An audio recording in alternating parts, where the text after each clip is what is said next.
E nesse momento nós convidamos o Haroldo, que desenvolverá o tema Meus Filhos, eu lhes apresento Jesus.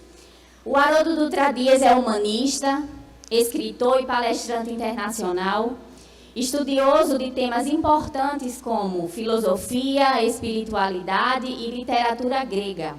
É articulista e autor de diversas obras, tradutor da obra Novo Testamento, editada no Brasil pela Federação Espírita Brasileira, autor de livros O Evangelho de João, volume 1 e volume 2, Apocalipse, Estudando a Gênesis à Luz do Espiritismo, e volumes 1 e 2, entre outros. Então, nesse momento, com todos vocês, Haroldo Dutra Dias.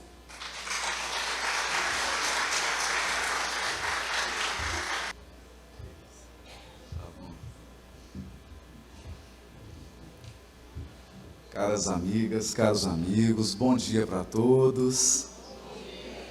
Eu queria agradecer, na pessoa da Marijane, a Federação Espírita do Estado de Alagoas. Queria aproveitar também para agradecer na pessoa do nosso querido Jorge Godinho, a Federação Espírita Brasileira, aqui representada. E na pessoa do Elahá, todas as expositoras, expositores desse evento, Ana Tereza, que está ali no fundo, a todos que estão participando. É uma alegria muito grande podermos, depois da pandemia, retornar aos congressos, aos eventos presenciais. Nada como esse encontro, essa união e essa troca de experiências, de informações e de sentimentos. Eu gostaria de começar de um modo diferente, porque o tema que nos foi proposto é o tema da perspectiva das mães e dos pais diante dos seus filhos. Mas, sobretudo, um tema que toca em uma das responsabilidades mais sagradas do espírito que encarna, que é o dever e a possibilidade de apresentar Jesus a esses seres queridos que a providência divina confiou. Confiou a nossa responsabilidade, a nossa experiência e, sobretudo, ao nosso amor para a recomposição dos seus destinos. Eu começo, então, com um poema de Adélia Prado, uma poetisa mineira. Escreveu um poema curto, intitulado Ensinamento. E é um poema que fala da mãe dela. Ela diz assim: minha mãe achava estudo a coisa mais fina do mundo. Não é. A coisa mais fina do mundo é o sentimento. Aquele dia de noite, o pai fazendo serão, ela falou comigo: coitado, até essa hora no serviço pesado. Arrumou pão e café, deixou o tacho no fogo com água quente. Não me falou em amor, essa palavra de luxo. Esse poema, embora curto, retrata a essência da paternidade, a essência da maternidade e a essência do amor.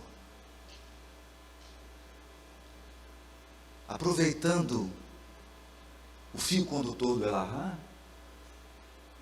o amor não é uma palestra, o amor não é um discurso filosófico, o amor não é uma teoria, o amor não é um ensaio.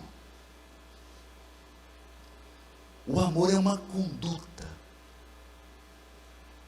O amor é um modo de ser e de fazer. Isso nos lembra uma mensagem do Espírito Emmanuel, psicografada por Francisco Cândido Xavier. Está registrada no livro Religião dos Espíritos. O título da mensagem é: Se tiveres amor. Se tiveres amor, caminharás no mundo como alguém que transformou o próprio coração em chama divina a dissipar as trevas. Encontrarás nos caluniadores almas invigilantes que a peçonha do mal entenebreceu, e relevarás toda ofensa com que te martirizem as horas. Surpreenderás nos maus dizentes criaturas desprevenidas, que o veneno da crueldade enlouqueceu. E desculparás toda injúria com que te deprimam as esperanças. Observarás do onzenário a vítima da ambição desregrada, acariciando a ignomínia da usura em que atormenta a si próprio. E no viciado, o irmão que caiu voluntariamente na poça de fel em que arruína a si mesmo.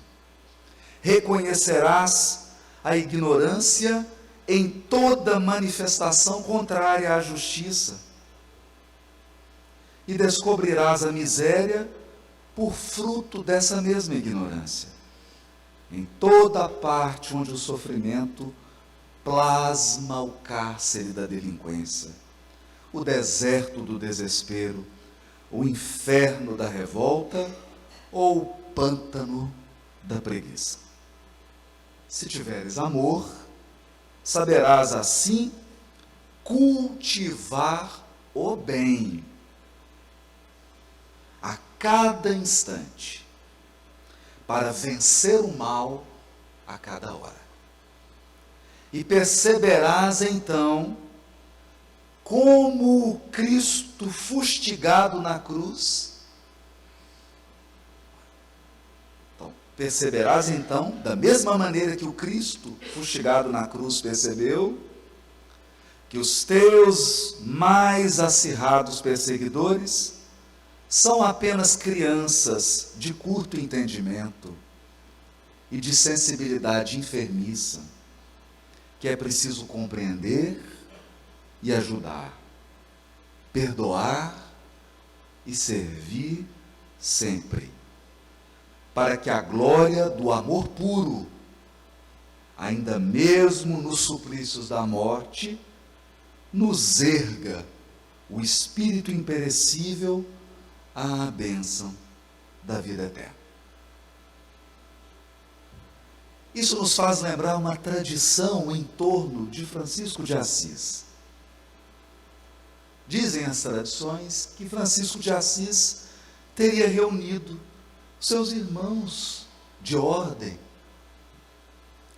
e distribuído a tarefa entre eles, dizendo assim: agora vão e preguem o Evangelho. E, se for necessário, utilizem palavras.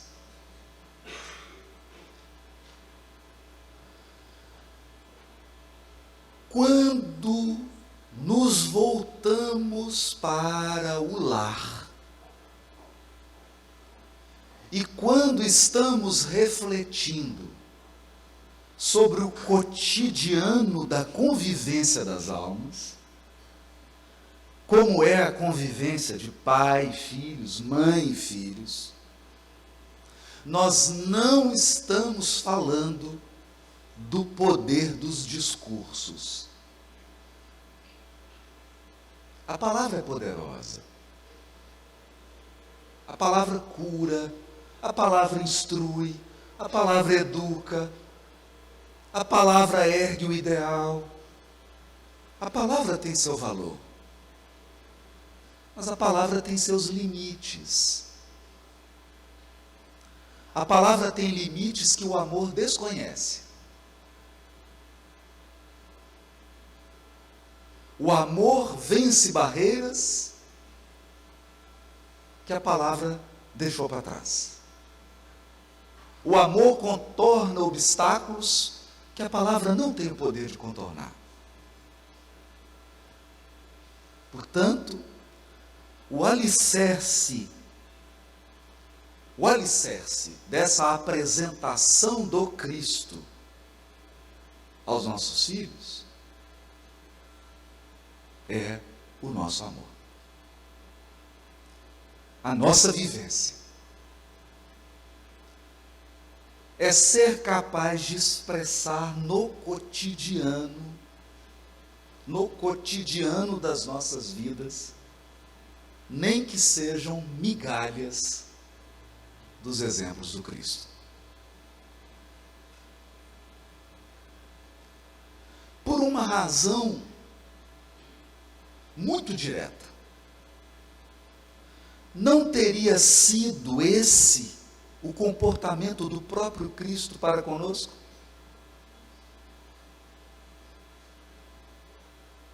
Não teria sido esse o modo de agir do nosso modelo e guia? Ou vamos examinar. Todos enxergavam um jovem orgulhoso,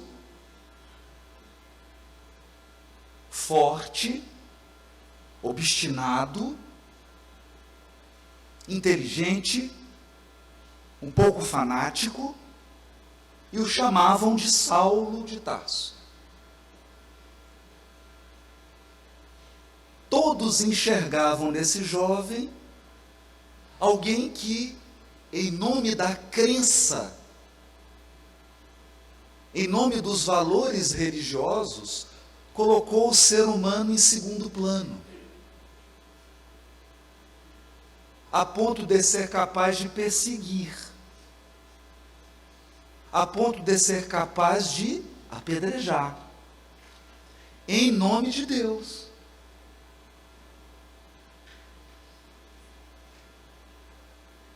Eleger a pedra como instrumento de evangelização. Escolher o apedrejamento como didática divina. No entanto, o Cristo que ama não vê um perseguidor, enxerga um vaso escolhido.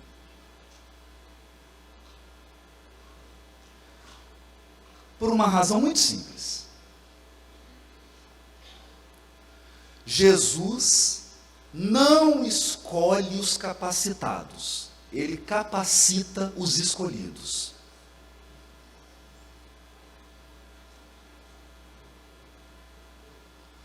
O Cristo, diante de uma alma simples, boa, mas rude, intolerante, impaciente, como Simão Pedro, não vê um pescador capaz de tirar uma espada no momento da crise da prisão do Cristo. Enxerga em Simão o líder do colégio apostólico. Escolhe Simão para depois prepará-lo.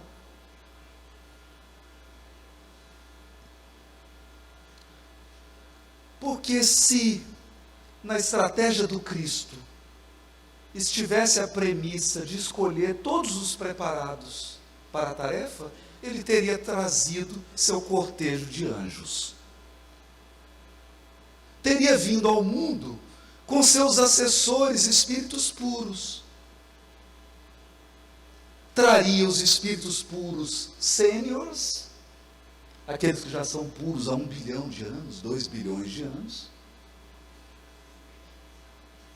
Espíritos puros do escalão médio, já são espíritos puros há 200 milhões de anos, 300 milhões de anos, e espírito puro estagiário, que se tornou espírito puro há 5 mil anos, 10 mil anos.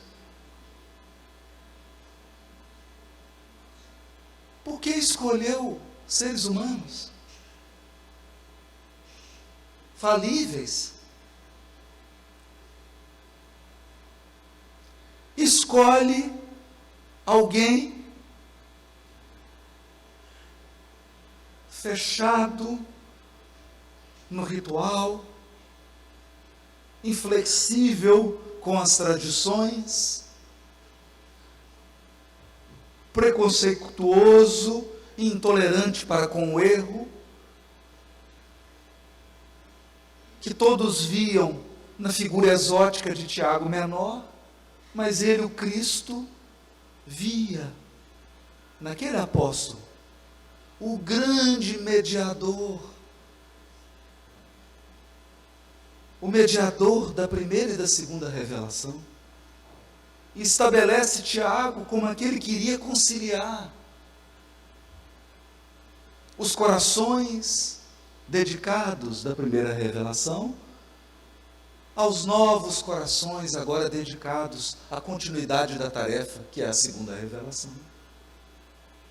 E Tiago Menor se torna o grande instrumento, a grande ponte, evitando que a igreja nascente fosse massacrada pelo preconceito religioso dos mais antigos.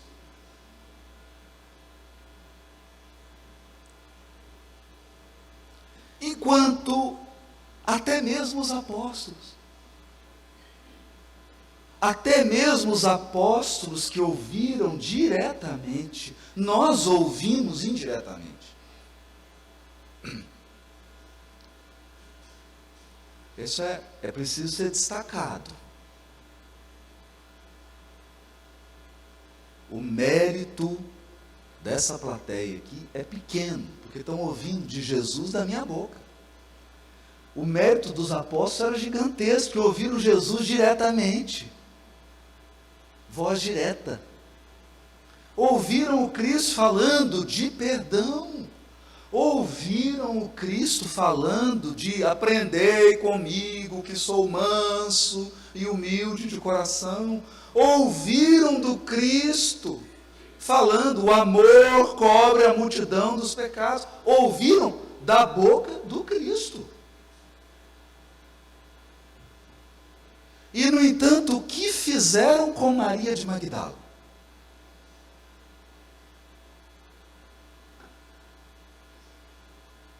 Assim que Maria de Magdala resolve recompor seu destino, assim que Maria de Magdala resolve mudar seu caminho, porque todos somos filhos de Deus, todos fomos criados imagem e semelhança do Altíssimo, todos temos o direito sagrado de nos tornar espíritos puros.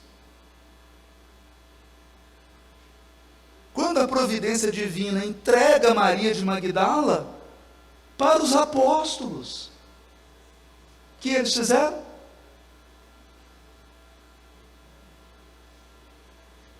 Sutilmente, com muita caridade, expulsaram ela para o Vale dos Leprosos. Com muita caridade, com muita sutileza, com bastante hermenêutica.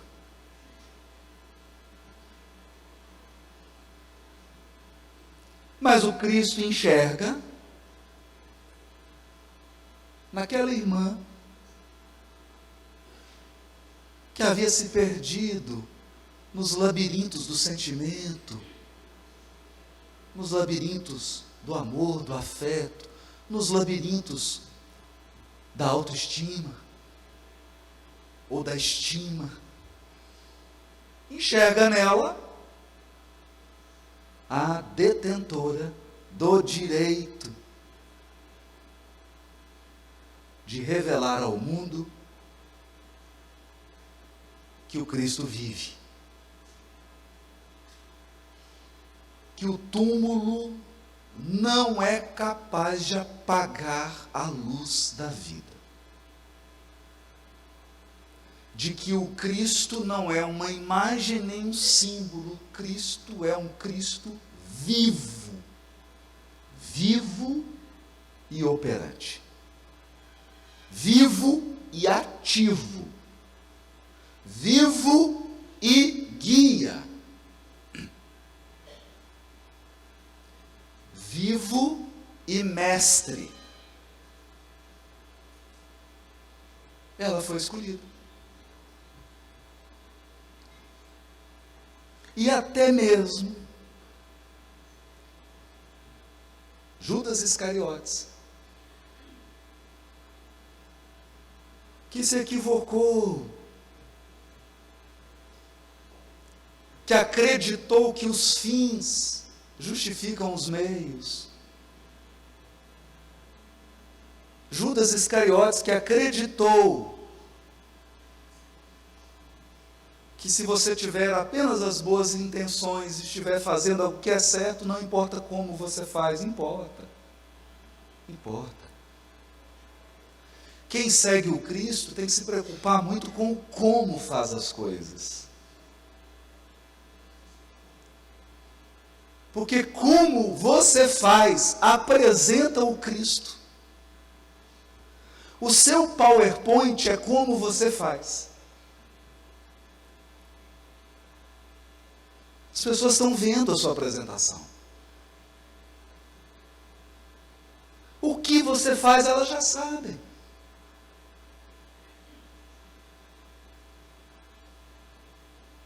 O que você faz, elas já sabem.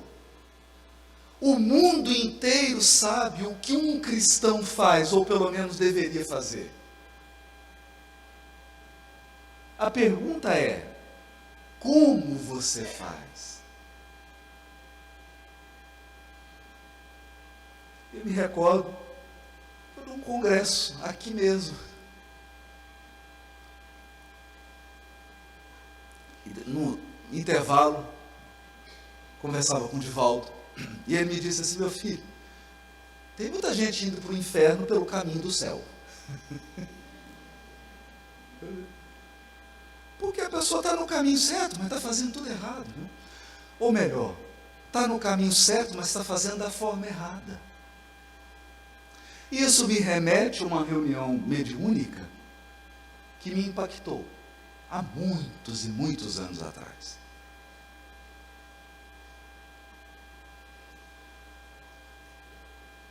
Manifestou-se um espírito vinculado às tradições religiosas e aos costumes dos povos árabes.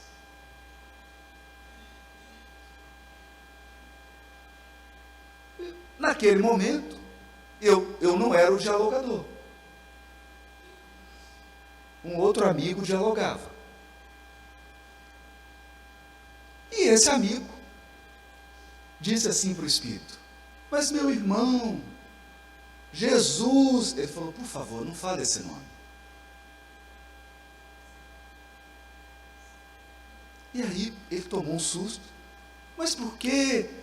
Porque a última vez que eu ouvi esse nome, eram umas pessoas que tinham uma cruz na veste e andavam assim com um crucifixo pendurado. E essas pessoas entraram na minha casa,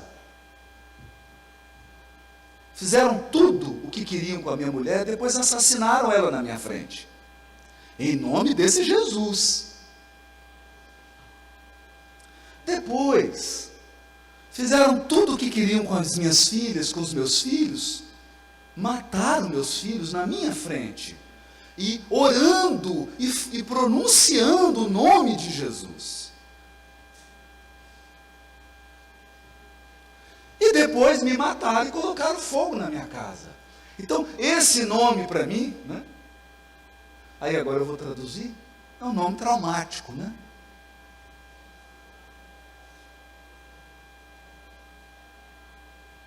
É esse o Jesus que nós vamos apresentar para os nossos filhos? Essa é a maneira de apresentar Jesus? Então eu comecei com o poema da Adélia Prado, porque ela disse o seguinte: a mãe, percebendo que o pai fazia serão, estava trabalhando ali até tarde, não falou nada, a não ser, coitado, trabalhando duro até essa hora. E foi lá fazer o café, preparar o pão, colocar água quente no tacho, para tomar banho, né, porque não tinha chuveiro. E olha como que ela termina o poema de uma forma lírica e irônica. Não me falou em amor.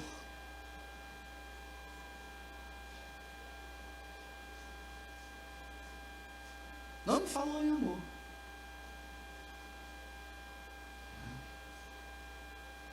Essa palavra de luxo.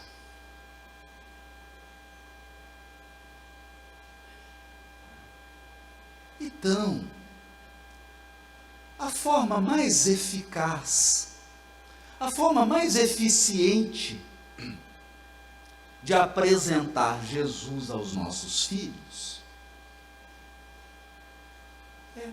evita usar a palavra de luxo, Jesus.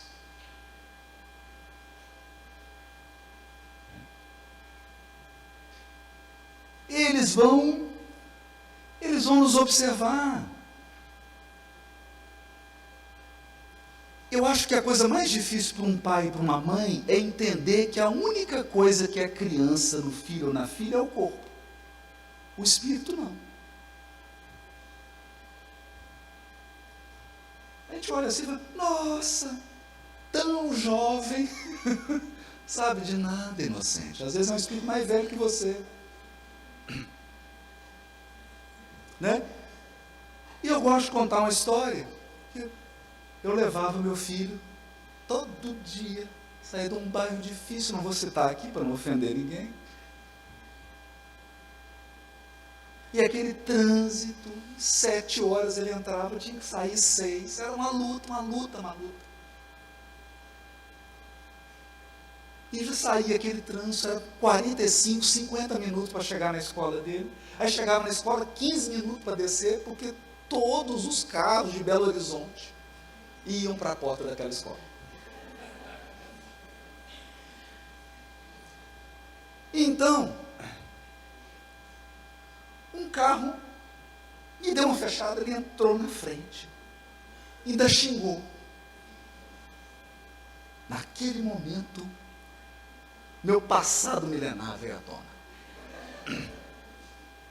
Baixei o vidro delicadamente, evangelicamente, com muita classe. Falei, agora eu vou apresentar o Cristo das Cruzadas. Agora a Inquisição vai vir à tona, quando a gente cortava a cabeça e queimava os outros em nome de Jesus. É agora. Parei o carro do lado, baixei o vidro. João Gabriel olhou, 10 anos de idade. Você vai xingar ele? Falei, eu estou pretendendo. Estou querendo muito. Ele falou para mim assim, e se for uma das pessoas que assiste suas palestras?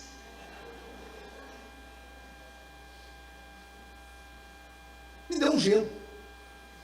Aí eu subi o vidro, para não correr o risco. Olhei para ele e falou, meu filho, se for alguém que assiste minhas palestras, eu estou desmoralizado. E não xinguei. Mas de onde ele tirou isso? E eu que imaginava. Gente, vocês acham que eu chego em casa falando assim, filho, papai faz palestra. Olha, eu vou te mostrar o roteiro do papai. Olha, é tal hora. Não, eu nunca fiz isso. Eu nunca fiz isso. Mas ele estava observando. Ele estava observando o papai palestrante. O papai que fala de Jesus.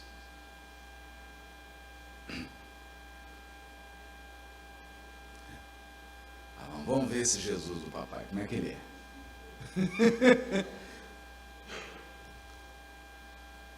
Vamos ver qual que é a diferença do papai e da pessoa que desce no trânsito e dá um tiro e mata uma pessoa que deu uma fechada nela. Qual que é a diferença? Vamos ver se esse Jesus do papai é só poesia do Parnaso de Além Túmulo ou se é verdade mesmo. É cotidiano. Será que esse Jesus do papai é só retórica?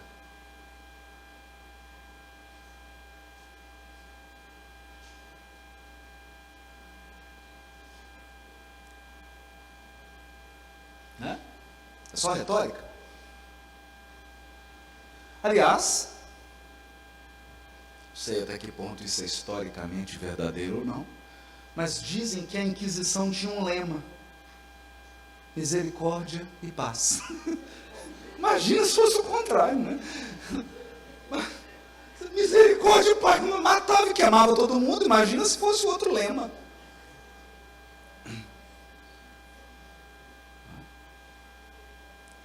Então, são em gestos tão simples.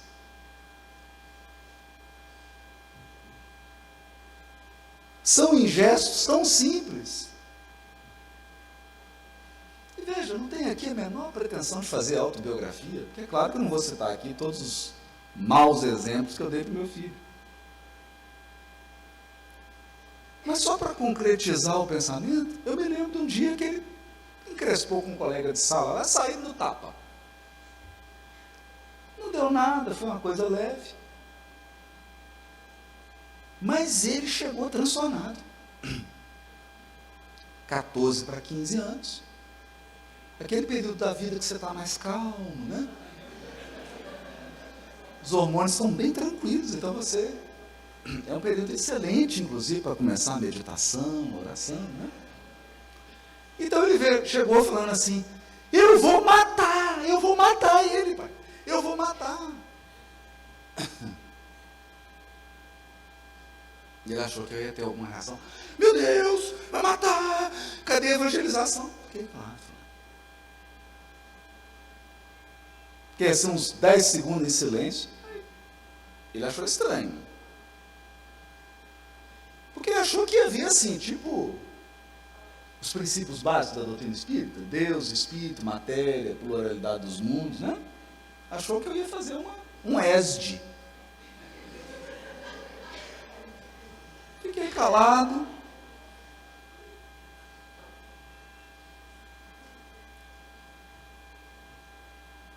E lembrei aqui do Elahá falando. Falei para ele: está querendo matar ele, filho? Está disposto a viver com ele como seu irmão na próxima?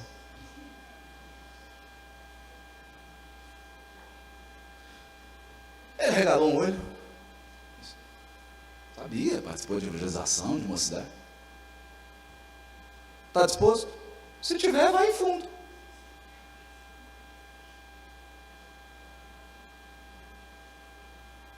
Aí ficou em silêncio. Você vai ter que mediar esse conflito.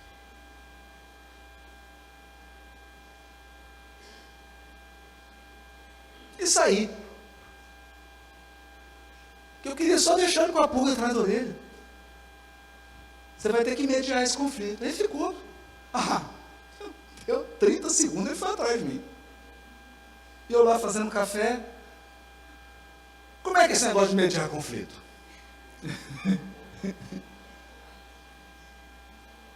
Falei para ele: filho, Sermão da Montanha fala que tem duas pessoas. Tem o pacífico que é o estagiário. E tem o pacificador, que é o sênior. Então, o pacífico, ele está no início da jornada. O pacífico não fica criando problema para os outros. O pacífico não fica ofendendo ninguém. O pacífico não é maledicente, não faz calúnia, não ataca ninguém. Ele é pacífico. Ele vive em paz e ele é um amante da paz. Agora, o pacificador, filho, o pacificador é da tropa de elite do Cristo. Aí ele já gostou. Tropa de elite, Fred? Da tropa de elite do Cristo. Porque é o seguinte, filho, o pacificador é mandado para a guerra.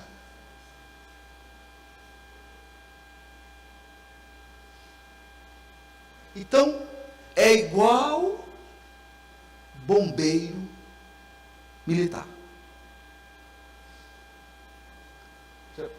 O bombeiro militar está lá com a farda toda bonita, está preparado, está tudo pronto. Vocês já viram alguém ligando para o bombeiro falando assim, escuta, vai ter um camarão com peixe na brasa, vocês podiam vir aqui. Não. Quando alguém liga para o bombeiro, ele fala, está pegando fogo, alagou, tem carro boiando na orla de Maceió, não é assim? Aciona o bombeiro. Esse é o pacificador, filho. O pacificador é acionado quando todo mundo perdeu a razão, mas todo mundo acha que está com a razão. O pacificador é acionado quando todo mundo esqueceu do sermão do monte, esqueceu do modelo e guia e acionou o modo gladiador. Ou, se preferirem, o modo espada na orelha. Não é? Como é que é o modo espada na orelha? Você tira a espada e corta a orelha. É simples.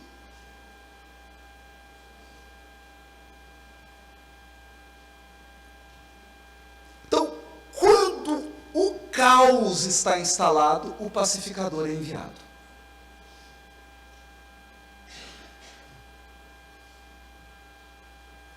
E o pacificador é um estrategista da paz. Ele é um estrategista da conciliação. Ele é um estrategista do Cristo. Então, eu queria aproveitar para dizer que pai e mãe é meio que corpo de bombeiro de Jesus. A gente é enviado para um lar e você recebe aqueles espíritos puros, né? Sem nenhuma imperfeição, sem nenhum vício. Nenhum deles terá que passar por provas e expiações nessa encarnação. Não é assim que a gente pensa? Não, minha filha, meu filho, não. Esse encarnou, mas não tem expiação nem prova na ficha deles.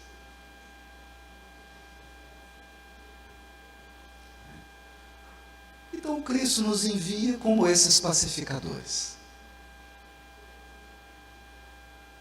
E o modo de apresentá-los ao Cristo é, pelo menos, reunindo as migalhas da nossa exemplificação. Reúna pelo menos seus 5 pãezinhos, os seus peixes, de exemplo, de testemunho. O Cristo não está pedindo você trazer uma cesta cheia de pão, não, fica tranquilo. Traga apenas 5 pãezinhos e alguns peixes. e acredite, Ele vai multiplicar. Tuas migalhas de testemunho, tuas migalhas de exemplo, a sua vivência, a sua conduta, vai tocar o coração deles. Porque a coisa mais fina do mundo é o sentimento.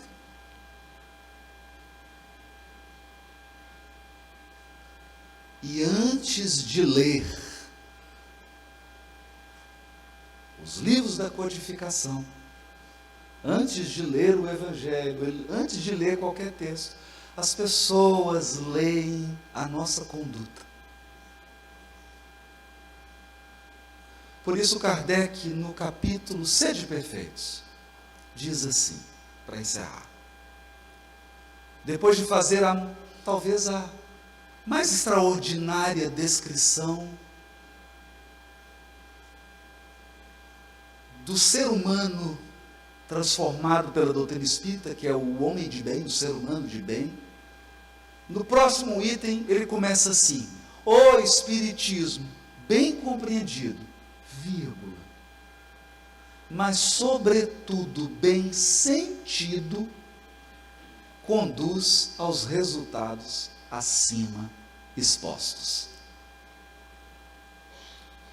Então, se a gente sentir, se a gente conseguir levar 5 pãezinhos e alguns peixes, a multiplicação dos pães acontece. Porque nós fomos chamados a cooperar com Deus, não a substituí-lo. Muito obrigado. Uma excelente manhã para todos.